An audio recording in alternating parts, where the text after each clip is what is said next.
네, 경기도 부천에서 가출 신고된 여중생이 11개월 만에 집에서 백골 상태로 발견됐습니다.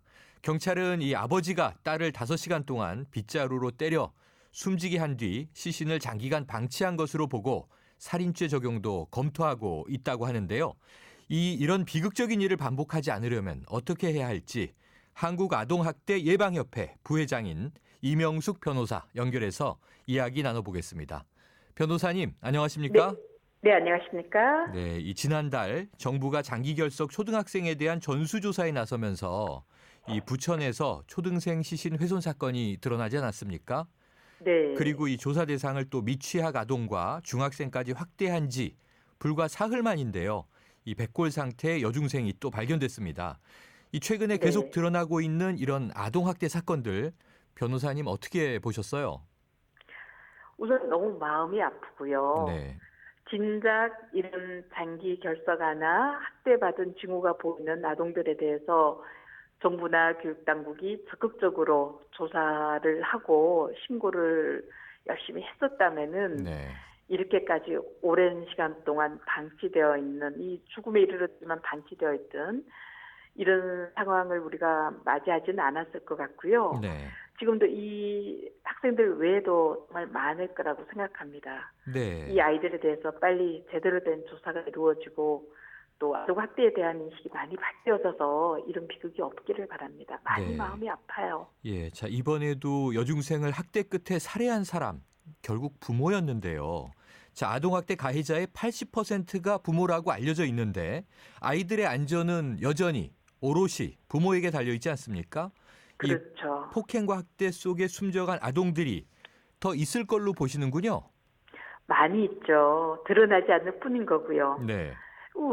아동 전문기관에 아동학대를 의심해서 신고가 들어와도 아이가 갑자기 사망해도 부모가 서둘러서 화상해버리거나 해서 증거를 못 찾는 경우들도 많이 있고요. 네.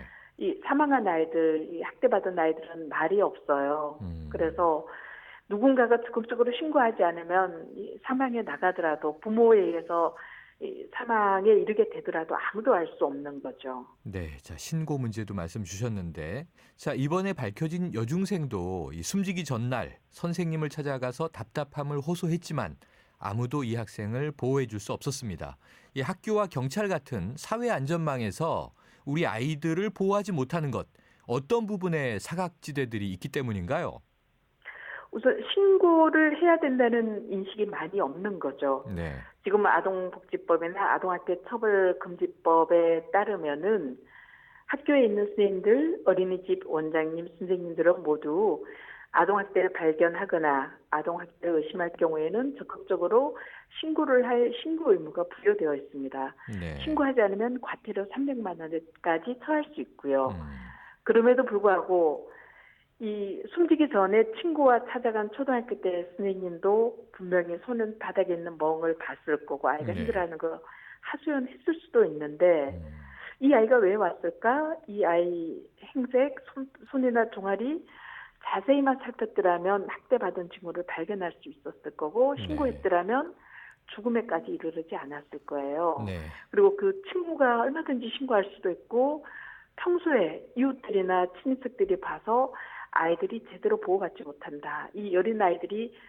다 2명은 집에 나가서 따로 살고 있지 네, 않습니까? 이런 상황들을 보면 이 부부가 문제가 있다라고 생각을 해서 적극 신고만 했었어도 음, 많이 달라졌을 텐데요.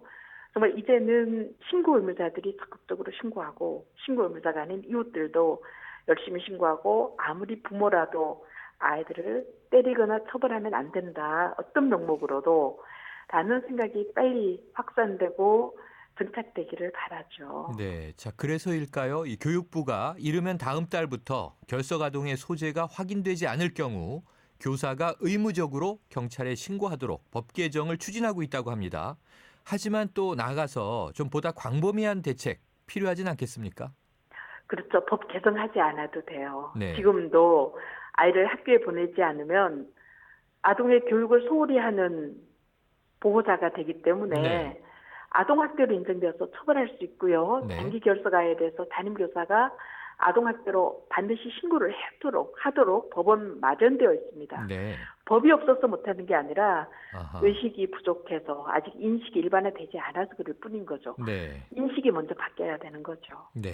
자, 며칠 전에는 인천에서 이 학원 원장인 어머니가 공부를 하지 않고 말을 듣지 않는다.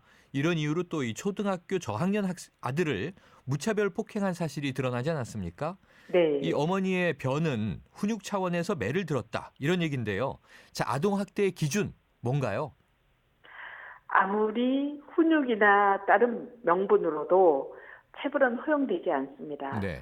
정말 아이에 대한 체벌에 대해서는 아주 엄격한 잣대를 들이대야 되는데요. 내 애니까 내 맘대로 할 수 있다. 훈육을 위해서 교육을 위해서 때릴 수도 있다라는 생각을 하면 안 되고 네. 내 애지만 회사 생활을 할 때 만나는 동료, 선배, 후배와 마찬가지다라고 생각을 하셔야 돼요. 네.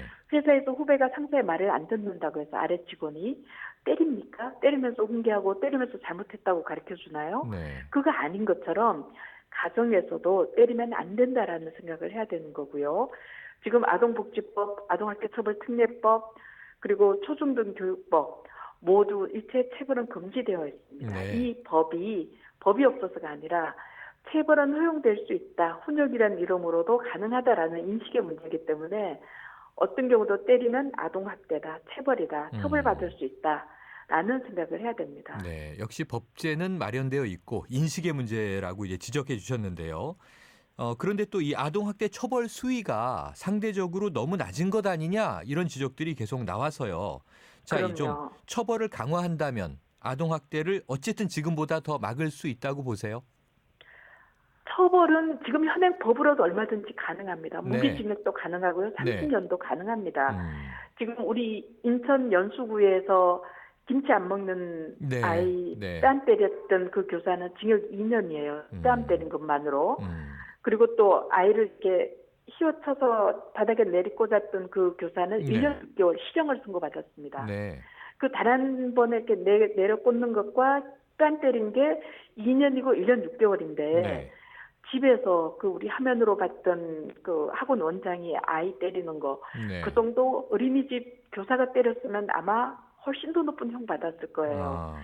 그렇게 생각을 해야 되는 거거든요. 근데 우리는 아이가 5살 된 아이를 자기 딸을 때려서 죽였음에도 불구하고 그 아버지 징역 2년 선고받았어요. 네. 이런 현실은 부모에게 너무나 관대한 그 우리 법조인들의 법원 재판부, 네. 검찰 변호사들의 태도도 문제인데요. 어떤 경우에도 체벌은 용서하지 않는다. 인천 어린이집 그 교사들처럼 더 심하게 늘 같이 사는 부모에 대해서는 더 심한 잣대를 들이대고 더 엄히 처벌해야 된다. 그게 아주 가볍다면 기소유예나 그 선고유예를 통해서 용서를 해주고 네. 아니면 상담을 해주고 교육을 하고 그 정도가 심하면 벌금형이나 징역형, 형도 몇 년이냐 이렇게 형을 세분화해서 나눠야 될 일이지 네. 가벼우니까 아예 죄 자체가 안 된다, 훈육이다라고 하는 것은 참 위험한 발상인 거죠. 네. 체벌을 받으면서 자란 아이들은 결국 폭력에 익숙해지는 네. 거고 무감해지는 거고요. 그게 학교 폭력으로, 군대 폭력으로, 데이트 폭력으로, 가정 내 폭력으로 계속 아하. 악순환되는 거거든요. 네, 지금 변호사님 말씀 주신 내용과 관련해서 지금 학대 행위자의 피해 아동들이 사건 이후에 다시 같이 사는 경우가 상당히 많다고 하던데요. 실제로 그렇죠. 그런가요? 이 대책이 필요한 거 그렇죠. 아닙니까?